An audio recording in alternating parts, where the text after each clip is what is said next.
Hello, everyone. My question today, after searching the last few weeks on several different bullion websites that sell this 90% US silver, um, who is it that usually has a better price for this stuff? Your local coin shop? Or have you found an online dealer that sells this cheaper than anybody else? One of the cheaper ones lately has been Hero Bullion. Their prices listed have been reasonably close to what I've been able to find. But in terms of just buying this stuff here lately, it's a no contest. It's been the local guys. They've generally been quite a bit cheaper than the online. Plus, you don't have to pay for shipping. Now, a lot of the bullion companies do offer free shipping if you buy a lot. But what if you only want to buy a dollar's face, 2/2 or something? Well, these have been about 11.50 lately, or a little less if they're worn like this, and that might be 10. And these have been about $5 a piece. eBay has these listed all the time for about $6 or $7. You have to buy 8 or 9 of them at a time usually. They're called dateless standing liberties. But I've been able to get them for $4 lately. Anywhere from $4.50 to $5. Now on dimes, the last time I bought dimes, they were $2.15, I think, each. And I got 7 of them. Now, it's one thing usually you can't do online is buy just a few. So that's what my question is for tonight. If you're buying 90% silver like this stuff, and you want to buy a couple dollars, you don't want to, pay your shipping, what is the best way to get this? To me, it's been local shops, because I can see it before I buy it, and then I don't have to pay shipping. Because if you don't buy, I think Hero Bullion is $150, and a lot of them are $200 to get free shipping. If you don't buy that much, then you're paying the extra shipping on top of it. Plus, if you have to use a credit card, oftentimes they'll give you a different price than if you do a wire transfer. And I'm not sure that's worth it to me. If I can get it for a certain price, then I'm probably going to just buy it local until they're too expensive or they're all closed permanently. Now, I did a picture earlier. It went on my community thing of an amber coin dish, like about this color, and it's an ashtray, and I made a moat with a whole bunch of 90% silver around the edges of it. Well, not around the edges. Let me get the tray and I'll show you.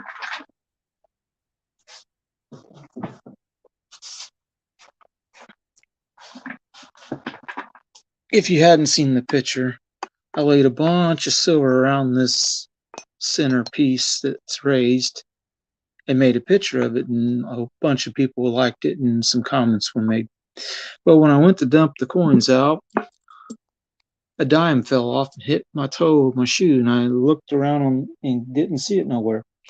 Well, I left for a couple hours and came back, and then it was sitting on the floor right where my feet were, so it bounced off of one foot and rolled in between them and laid down. I thought it rolled the other direction. Could have been almost anywhere, but this is the dime. You're getting a little preview of some videos I did earlier that'll be put on my website or YouTube channel and made to go live later on. Now, if you see a penny where the copper's starting to wear off, it'll look like this. That's what's happened to this one. There's a little bit of the silvery zinc color coming through on his face in the high spots. There's a little bit of damage on the back where it looks like it's coming through some too.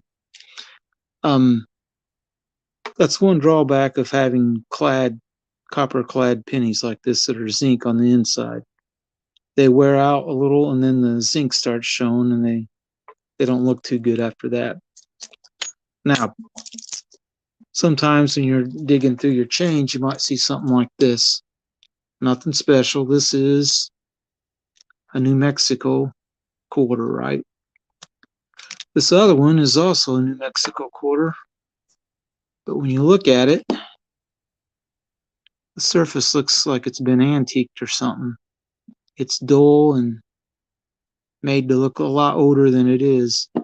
I'll hold them up side by side, and you can kind of see the difference. This one's quite a bit shinier than this one is. It's kind of hard to see, but in person it's noticeably different. All right, last of the modern coins I want to talk about. This is 65. This came in my change today, and if you look along the edges, you'll see a little bit of a circle scratch in it right by the rim. Don't know exactly how that happened, but it looks like it's a perfect circle scratch from the L to the N God, from the Y to near his ponytail. It's kind of odd. Anyway, the next topic I want to talk about.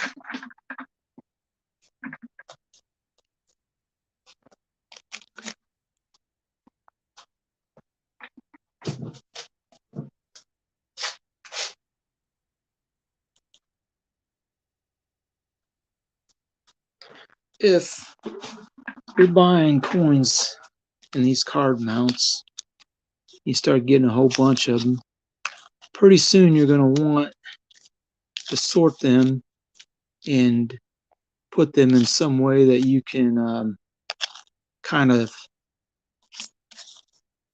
know what you got. You separate them by quarters, and you put dimes by year and mint mark into your thing. And then if you got something like this, you'll put it before your nickels, any nickel you might have in your box. Let's get the box over here, and I'll start showing you why it's kind of a pain to do this.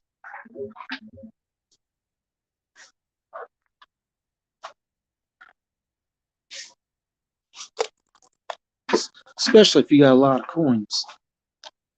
Now, this isn't sorted real well yet.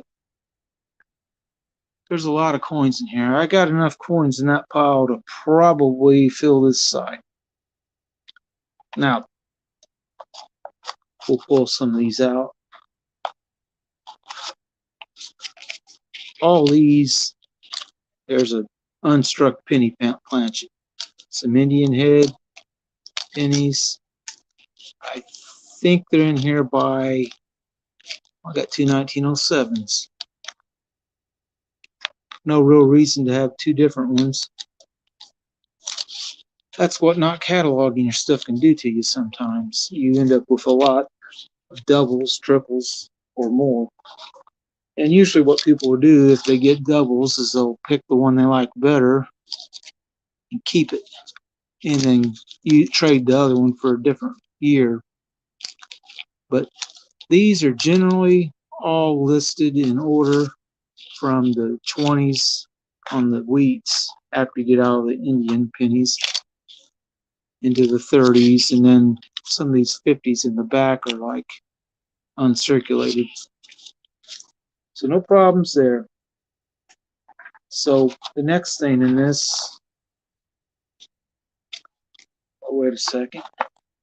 This was out of order.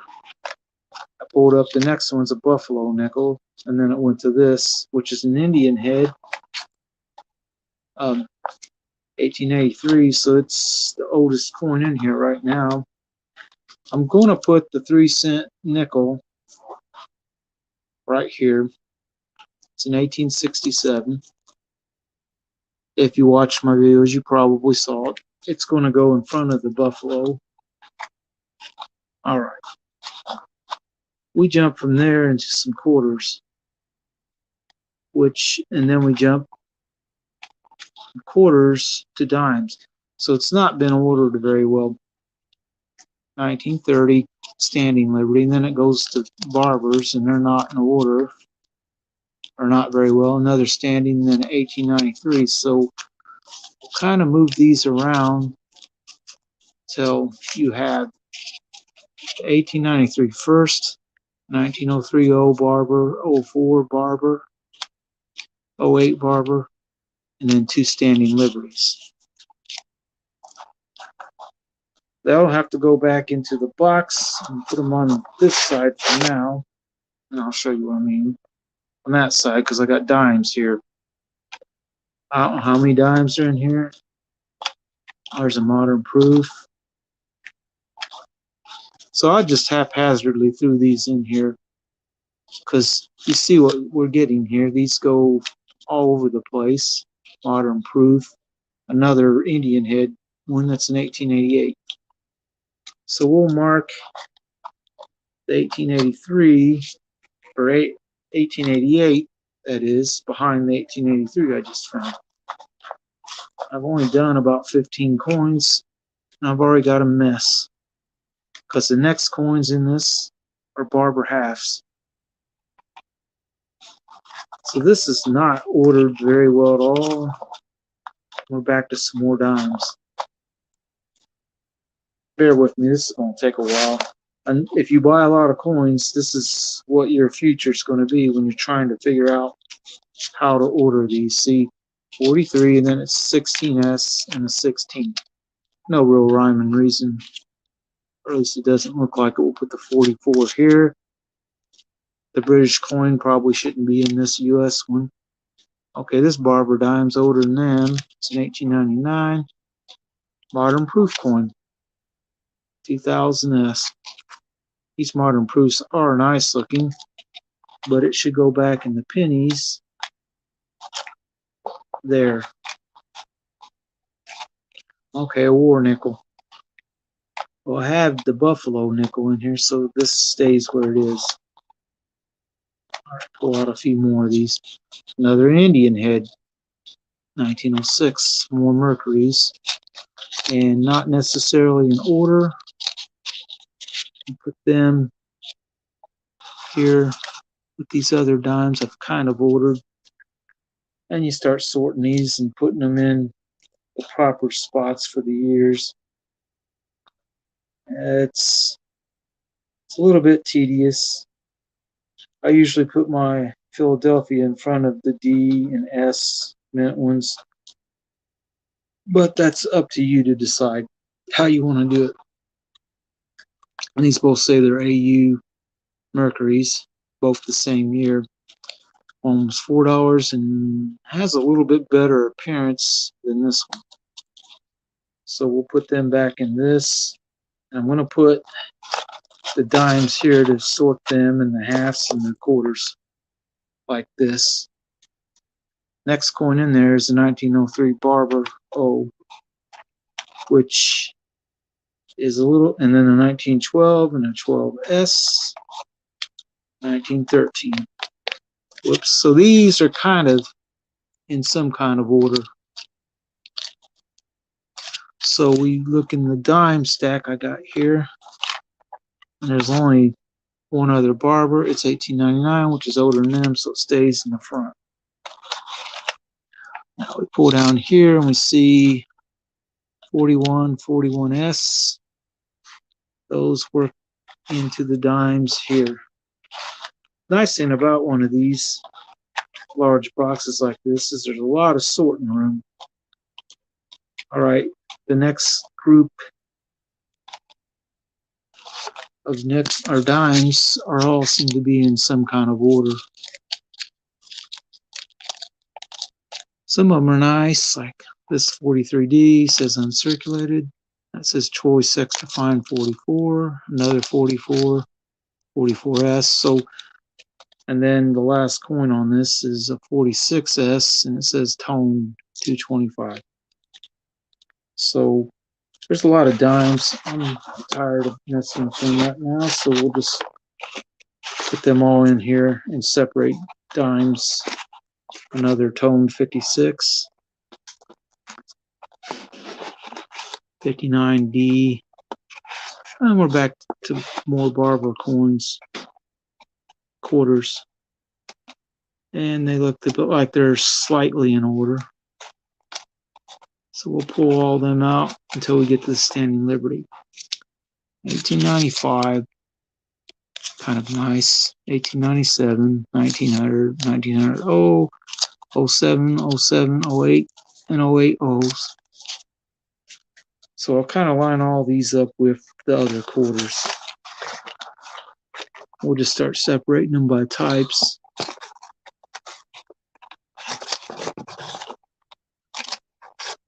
All right. All right, we got several Standing Liberties, 25, 26, 26D, 30, and 30.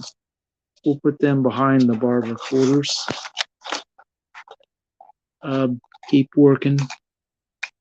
We're into a few Washington quarters, 34th, second year of issue,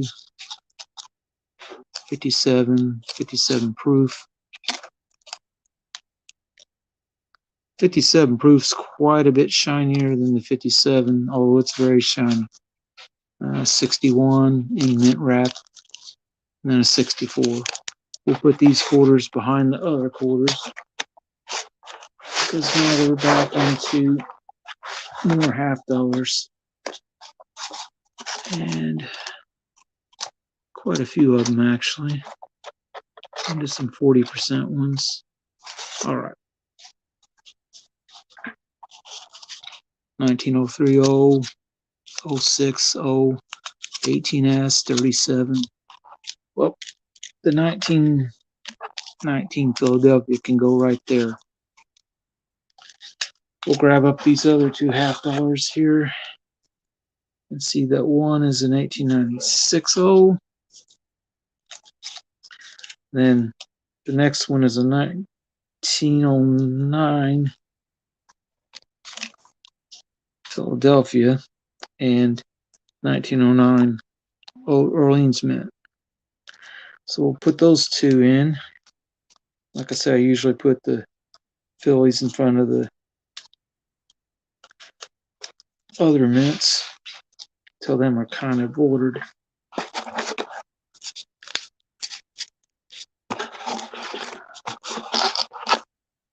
Now we're starting to get some semblance of order in this box, by type anyway. This is something, it's a mint medallion for the Philadelphia Mint. It's kind of neat looking, not real valuable. We'll put it with that British coin there. Now this is an oddball one. It's gold-plated half dollar. It is a 46 Philadelphia. So we'll work this back into these behind the other ones. Now, a couple modern proof halves. Wow. What a difference in price. Why I paid $4 for one, I paid $1.25 for a different one. Both the same year. It's kind of odd. I'll put them behind these other halves. And notice that we get back to more couple modern quarters in mint wrap. And put them behind the other quarters. This is what you got to do when you have a collection of coins like this. You want to put them in some kind of order, so if you ever decide to sell them, it'll be easier. There's a modern dime proof. Not real sure why I bought that one, but because it says 40 cents and it was a proof, I guess. I don't know. All right, we're getting towards the end of all this side of the box. Quarter, half, proof, dime. Okay, well, this is not in much order at all, is it? Put those two there. Let's see what's 48, 48D. Couple Eisenhower bicentennials. Type 1 and Type 2. You don't know the difference. You look at the lettering on the back, and then you compare it to the lettering of this one. you look at it closely, you'll see this is very bold lettering. And this one, it's thin lettering. It's not quite as thick. That's how you tell the difference between these two. Put the dollar coins in the back along with these two bigger coin and a medallion. Pull out the rest of what's here. A V nickel. 5 cents. It does say cents on it. This one's been gold plated. Doesn't add any real value to the coin, but it does allow for conversation. We'll put this in front of these other nickels because it's older than all of them except the 3-cent nickel. So, okay. Let's try to figure out where to put these. 1917 mercury dime, an early mercury. A bit better detail left on it. So we'll work this in to the dimes. And then we'll see, we got 40%. Then a modern, well, proof that's not silver. Now this I understand, paying $4 for a fairly well uncirculated 76S 40% silver. $1.50 for the bicentennial proof that's not silver. But it's very, very sharp. That's nice. Centennial World War II set dated from 1418, already graded professionally. That's nice. Not all coins are worth grading though, because they have to be valuable to make it worth your while to grade something. We'll put these back here with those. Now, working our way towards a proof 1980S Susan B. Anthony. That can go back with the other dollar coin. Let's see, modern proof quarter. We'll put that back with the quarters. And it is older than the two mint wrap ones. Okay, 80S proof. That's a nice looking one, but it's not silver. 88S. 92 silver. 2001. Then a 2020 that's never seen circulation. Probably came straight out of a roll from a bank that came straight from the mint. We'll put these halves back behind them other halves I just put in here. The 76s. And the 73 proofs should be in front of the 76s. Sorting a coin collection is kind of pain. It takes a lot of time, but you want to sort them by type of coin and then by year. If I get this box just to where it's by the type, I'll be happy enough for now, because this is taking a bit of time. Okay, 37 mercury and very natural type looking surface, general circulation look. We'll put this in the mercury dimes. It's earlier than most of them in this, except for that 17, of course. 43D. Do I have one in here? This one says it's extra fine. The other one I have in here claims it to be, let me get a hold of this, uncirculated. 1905S barber dime. Not bad for its shape. Okay, we'll put the 1906 Indian head penny where it belongs, after the 1902 and before the 1907s.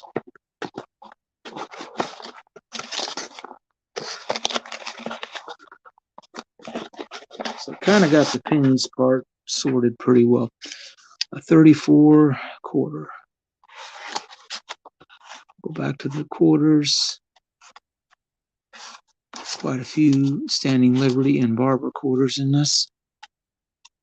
It'll go after the 1930 Standing Liberty. Okay, 1908. Oh, this trade dollar. I almost forgot I had this in this stack of stuff. Well, we can put that in the box. It won't hurt nothing. It's the oldest dollar coin in here, so it'll go right in front of all those. All right. 03, 07, 08, 1911D, 1914. Well, we can kind of work these into the barbers. So having two of these,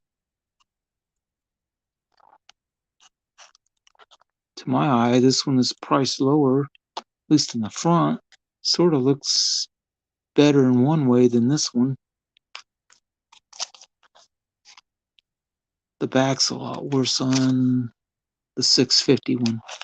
So we'll just put them in straight up the way they were. Got two of those. How'd this one get here? Okay. 1907, 1908. Thought I had another 07 in here. Maybe I do. Oh, the quarters aren't sorted very well yet. Well, we'll have a lot more work to do to sort this all the way out. Okay, there's a nice looking penny. Yeah, well, at least 3 and 4 and all uncirculated. Okay, what ones do you have?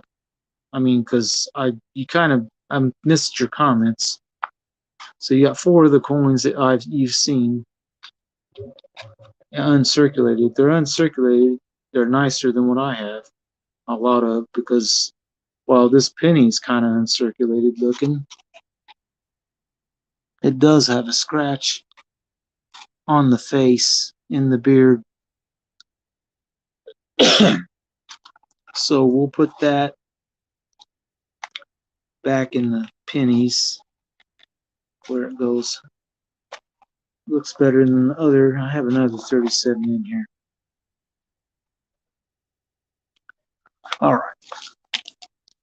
1901 Barber half, 1909, and a 1908. We'll work those back into the box.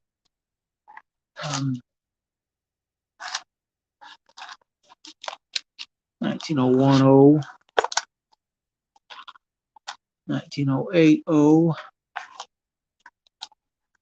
And we'll compare these two 1909s. This is the last year of the Orleans Mint.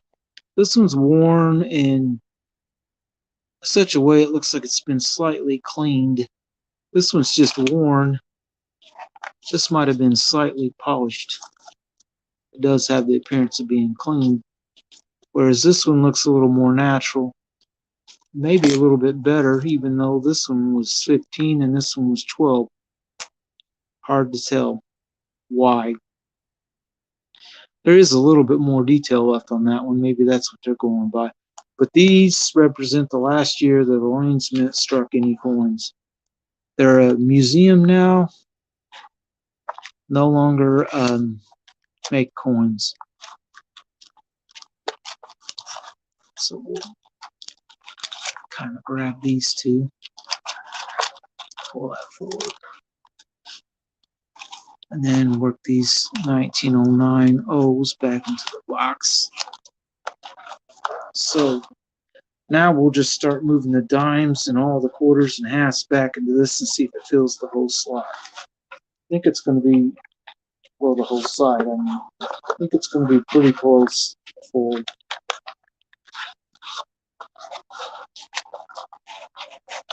This is a decent amount of coins. Don't get me wrong. But I mean, I do have another box like this that is clear full of half dollars and quarters, mostly quarters, and about a quarter of the box is halves. Well, I got a little pocket of room in the back, about 2 fingers wide. It's not quite full on the side, but it's getting close, very close. But to go back to my question originally, you're buying 90% silver, like these halves, these quarters, or any of these dimes I've got back here. Where have you been able to get your best price for this kind of stuff? For me, it's been locally, because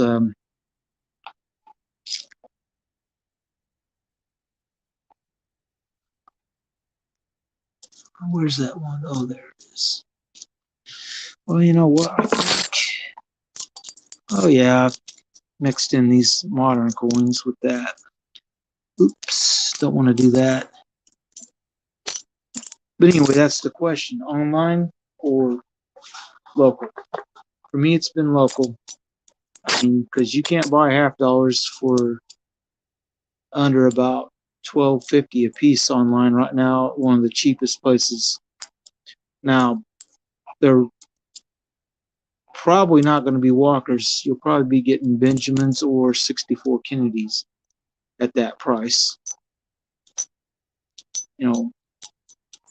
Now, as for your quarters, they'll probably mostly be Washingtons and not Standing Liberties. Your dimes will be probably a mix. That's how they show them anyway.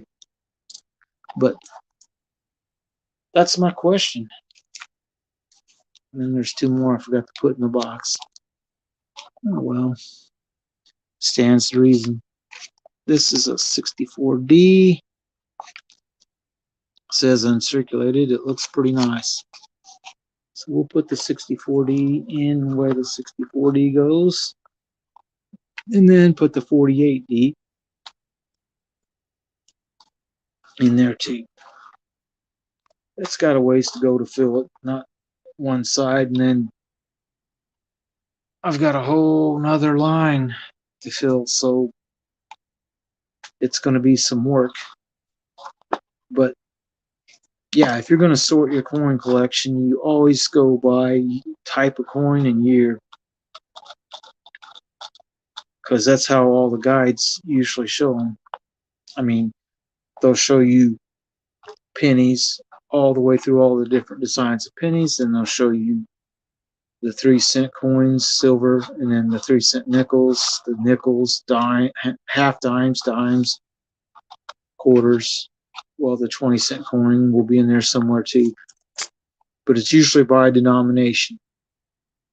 And you know, a lot of these 3-cent coins and stuff, they quit making by the time a lot of people's coin collections start around the 1880s, 1890s, that kind of stuff, with their Morgans into peace dollars. And then if they've got dimes, they'll probably have some Barber dimes and Mercury dimes, maybe even Roosevelt dimes. A lot of quarters, they'll have, might have some Barber quarters. They'll probably have that. But you know, if you got some of the older stuff like the seated coins like this, you know, if you got a lot of them, then you're doing pretty good, because most people's collections are just the stuff you can get easiest, which is all the 1900 coins going forward.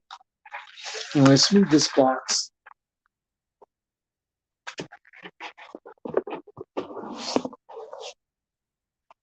The big coin collector box.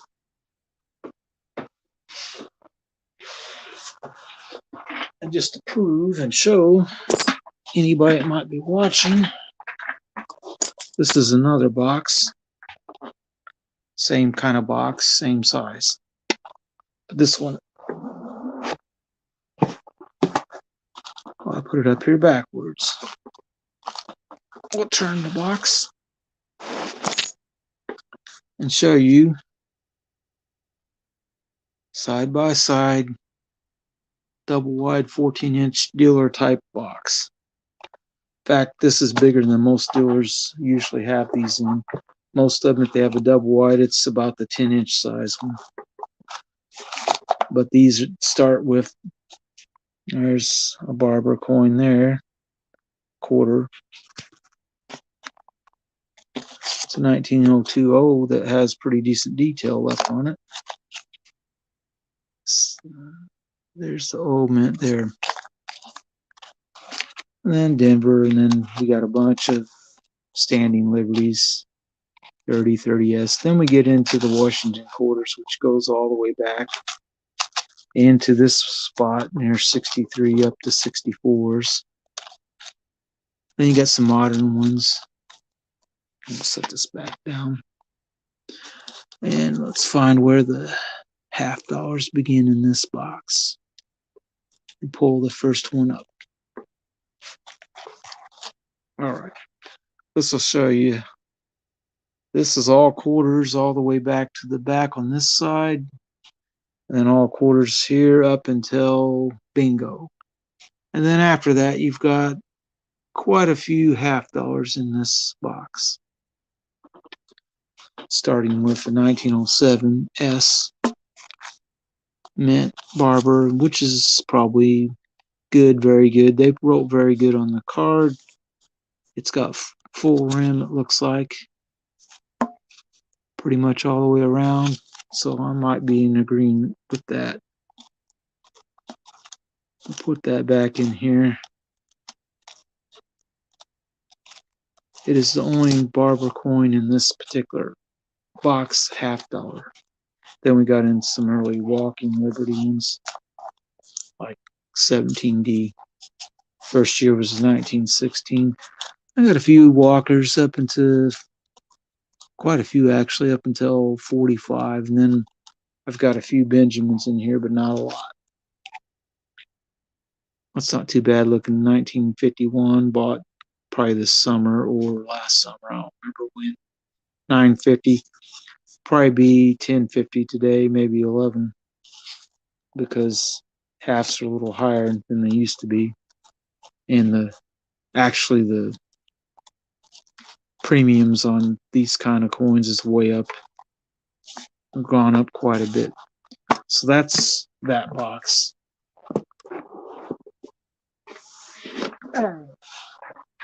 It's kind of heavy.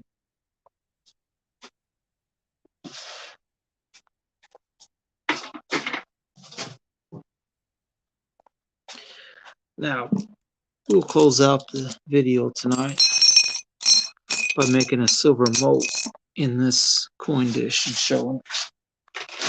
I'm going to pile them on because I got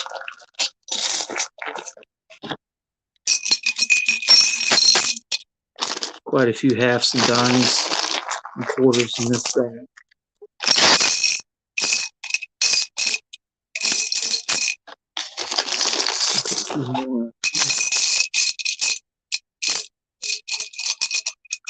Set that one out there for a moment. As you can see, this half dollar's been through a lot. 1907, and appears to be Philadelphia. It's dirty. It's one of them ones I got for very close to melt. So there's your dime, quarter, and half dollar moat around the middle of the coin glass. This is a more modern coin glass one than the older ones, which the frosting looks a little more frosted than that. As you can see on this, which is a toothpick holder, or somebody says it's a cigarette ashtray urn, which I don't know. I tend to think it's probably a toothpick holder or a match holder because, a cigarette will fall in there and then it's probably get put out. I don't smoke, so I wouldn't use that as a cigarette ashtray, but if I was a smoker back in the 50s and 60s and I had one of these, I'd probably use it as an ashtray. And although this stuff is a bit collectible now and you probably wouldn't want to use this, back in the day, I don't think this stuff was terribly expensive because a lot of people had it. I tend to remember one of my uncles or maybe my grandparents had some of these. I'm just trying to think. It seems like I remember seeing some of this in one of my relatives' house back when I was a teenager or younger. But these dishes, if you get one, it's very thick glass. It's very heavy. It's a really nice piece. So, it's desirable to get in any event. So, what I'm probably going to go ahead and do is start putting this stuff up.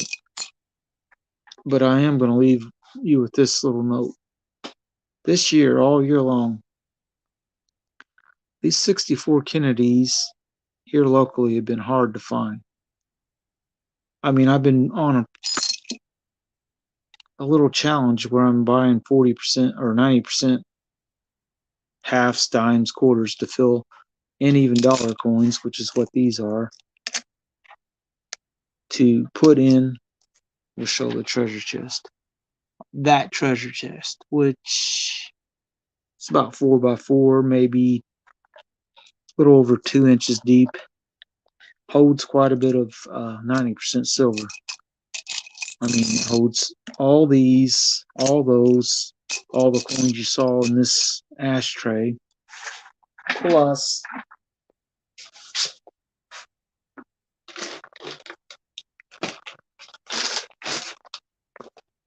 this small bag and this rather large bag of 90% silver. You can see some quarters and Roosevelt dimes, Benjamin Franklin's. There's Walkers in there. There's Standing Liberty quarters. There's Barber dime right there. And there's probably a couple Barber quarters in here somewhere that would be hard to find. It's got a lot of different kinds of coins in it. This bag is probably $50, maybe $60 face of random 90% coins. So it's a heavy. This one's not quite as heavy. But anyway, I went live for a while, talked about the fact that when it comes to buying 90% silver like this, it's been cheaper locally than to try to buy this on line. Now, about these, like I said, I've only been able to buy about 5 of these all year long. Anytime I've seen them otherwise, they're always spoken for or whatever. So I think a lot of stackers have bought out most of these here locally anyway. I don't know how hard it is for people anywhere else to get these, but I just have not been able to get very many of these. I mean, the fact I've only gotten 5 of these, and I've been able to get, I'll show you this many dollar coins that are beat up and worn out. Some are piece dollars, a lot are Morgans. But that's $19 of them. I've only been able to get 5 total dollars for 5 total JFKs all year long. So it's kind of weird. But anyway, that is my video, and I hope to have some people answering my question in the comments. But I hope you have a good night, and next time I stream will probably be after Thanksgiving. And anyway, happy Thanksgiving to everyone, and we'll see you next time.